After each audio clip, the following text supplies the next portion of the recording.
Hello everyone, and thank you for coming to the second program of our summer series, The Art of Piano Playing.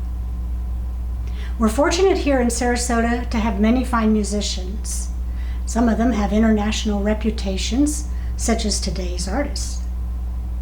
The Romm family make their homes here in the Sarasota area, but they're often away to other parts of the world, teaching and performing. Avis and Aaron have a delightful program which will include original compositions for trumpet and piano, as well as adaptations of well-known works. Now, characteristic of their wit and charm, they will share some insights about the works they're going to play, the instruments that they play on, and the joys of collaborating together. A special feature of the program is a Vivaldi work arranged by Aaron for piano, trumpet, and violin, and the violinist is son young Gemma Shin. Avis is a Steinway artist and a recording artist. Her husband is Ronald Romm, who's known all over the world. He was a founding member of Canadian Brass, and he currently is professor of trumpet at the University of Illinois in Urbana-Champaign. Aaron has also performed in many parts of the world.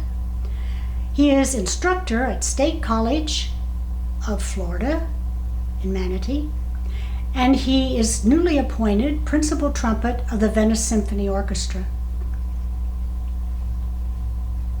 New to the Romm family is son young Gemma Shin. She's played in major venues throughout the U.S., including Chicago Symphony Center and Carnegie Hall, and she's concertmaster of the Champaign-Urbana Symphony Orchestra. We're sorry that we can't see you this summer, but we're glad to be able to provide these programs to you in the comfort of your homes, where we hope you are safe and you're well. Thanks goes to Dave Berry, our manager, who has produced these videos. You can view them on our Facebook page or on our website, and our website is www.sarasotamusicarchive.org. Please do check out our website for all of our upcoming presentations. And now please welcome Aaron and Avis Romm.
Hello everyone and welcome.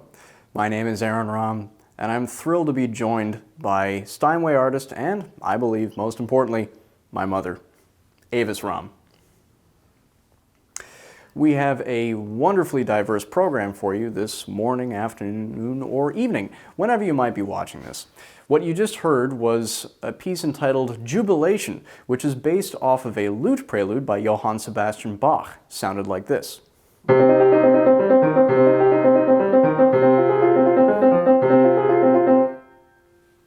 And I played the other part. Next, we will be moving forward to the music of Alexander Arutunian, an Armenian composer. He wrote this concerto for Timothy Dockschitzer, the wonderful trumpet virtuoso. Ladies and gentlemen, the Arutunian Trumpet Concerto.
You know, the piano is really a glorious instrument.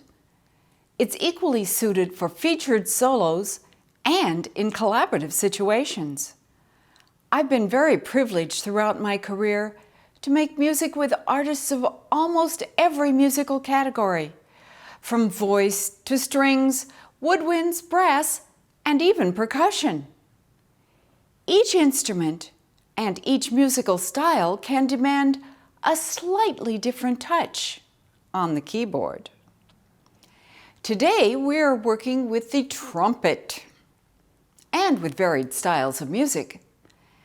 The trumpet, when played well, has the capability of being exquisitely sensitive or fanfare-style robust.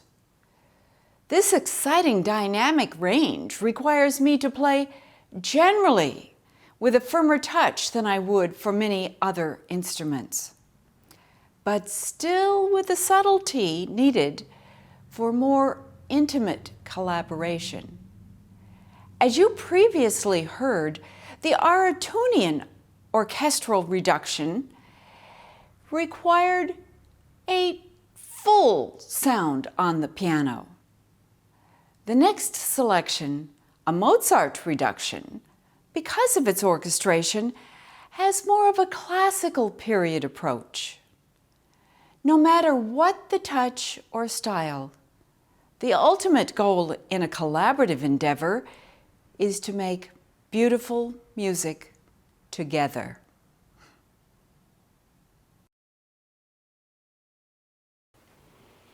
So it's not very often that we trumpeters have the opportunity to leave our perch in the opera orchestra pit, jump up on stage and play and/or sing an aria. Ladies and gentlemen, that's exactly what I'm about to do.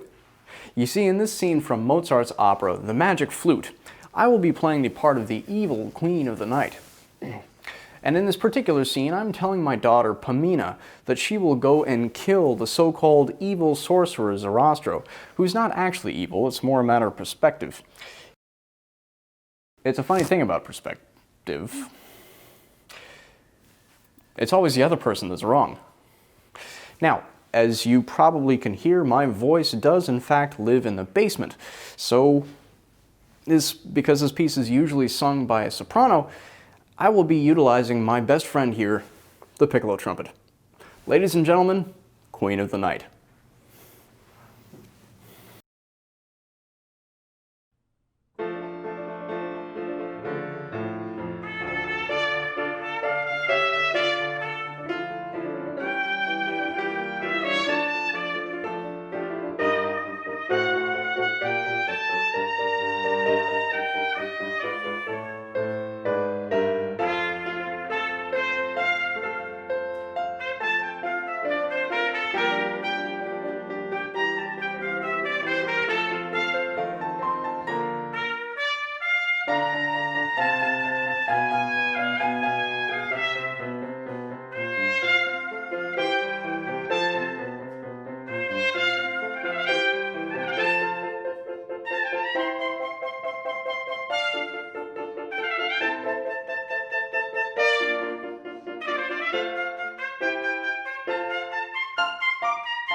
Now we're going to spend some time with the music of Rafael Mendez, a wonderful trumpet virtuoso, Mexican-American, who not only wrote a great number of pieces, but also made many famous as trumpet solos. First, we'd like to play for you one that he wrote for his wife, whom he called Amor, which in Spanish means love. Ladies and gentlemen, Romanza.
This next work was one that Mr. Mendez made famous as a trumpet solo, entitled La Virgen de la Macarena, or the Bullfighter's Prayer.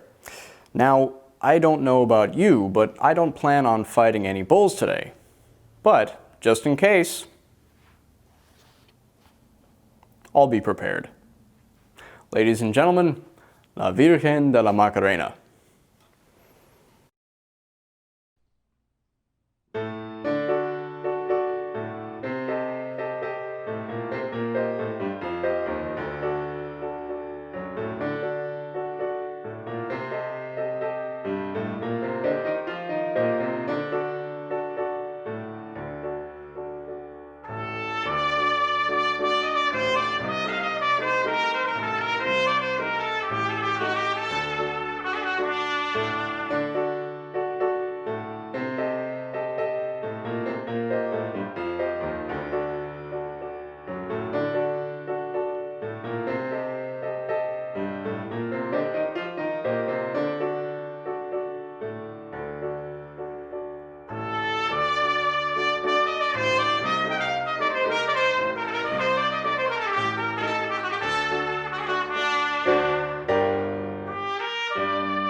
So you might be wondering, what trumpets is he playing? Doesn't he just need one? Well, we as trumpet players, we need more than one. That's just the way that we are. So this, you probably have seen this one before. This is our standard B-flat trumpet made by the Warburton Company. I play the first two pieces on this one, Jubilation, as well as the Arutunian Concerto, several others along the way. If I were to unwrap this piece of equipment, tubing is really what it is, it would be about 4.5 feet long. I'm not going to do that today because then I need a new trumpet. Hey, all the more reason to buy another one, right? So, moving right along, this is an E-flat trumpet, pitched slightly higher than the B-flat trumpet that you just saw. So we don't really change trumpets for range necessarily, although sometimes it can be helpful, but really the timbre. And you can tell by the size of the bell, the differences, that this one is going to be a slightly darker, milder sound. This one, because of the bell itself, is going to be a little more bright, right? So those are the two trumpets, B-flat and E-flat, and I find them very complementary for the repertoire that I play. So the piccolo trumpet, a personal favorite of mine. If I were to unwind this one, I won't, it becomes very expensive. It would be 2.25 feet long, whereas the older brother is 4.5. So this one, its home note is actually an octave above this one. And of course, really anything on the trumpet can be played on any trumpet, but we again use this to change the color, the timbre, and it does make some things a little bit easier depending on the repertoire. So I hope you enjoy the little family of trumpets that you get to hear this afternoon. I spoke previously about the varied touches required for collaborating with various instruments. I mentioned that some instruments require a lighter, more delicate approach. In fact, some instruments and instrumentalists prefer that the pianist use the piano lid at half stick or even closed. I personally prefer using the lid at full stick when possible because it allows the piano sound to resonate more completely. We are going to be playing a selection incorporating the violin, which sometimes requires the piano to be less at the forefront of the sound. As you may have noticed, the piano has been at full stick this entire program. As I've been told, it's helpful for brass to have this fuller sound.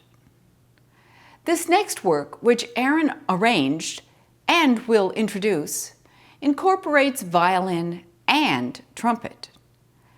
Due to the nature of this diverse instrumentation, we feel the piano, playing a combination of a continuo part and the orchestral tutti, deserves to resonate freely. For our next selection, we'd like to welcome a very special guest, Sun-young Gemma Shin, also my wife, to be featured in the Vivaldi Concerto, Il Grosso Mogul. Ladies and gentlemen, Sun-young Gemma Shin.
Now, I'm sure you have all been wondering this entire time, what did Aaron put in the bell of the trumpet midway through the Arutunian Concerto? I'm glad you asked, because this, ladies and gentlemen, is a mute. This particular one is made out of wood and is called a cup mute. Now, the reason we use a mute in any context is not to actually put us on mute, necessarily, but rather to change the sound. Now, the sound will change directly according to what the material of the mute is. So if it's a wooden mute, generally it's going to soften it a little bit, make it a little bit more blending with the surrounding sounds. If it's a metal mute, it might make it more cutting. And it really depends on what the music calls for. So we trumpet players tend to accumulate many mutes over the course of our careers, or toys as we call them, to match the specific circumstances that call for them. So ladies and gentlemen, welcome to the wide world of trumpet toys. Before we play our final selection, we have a special thank you to all of you. Thank you for sharing your time with us and allowing us to share our love of music with you. Ladies and gentlemen, the Harry James Concerto.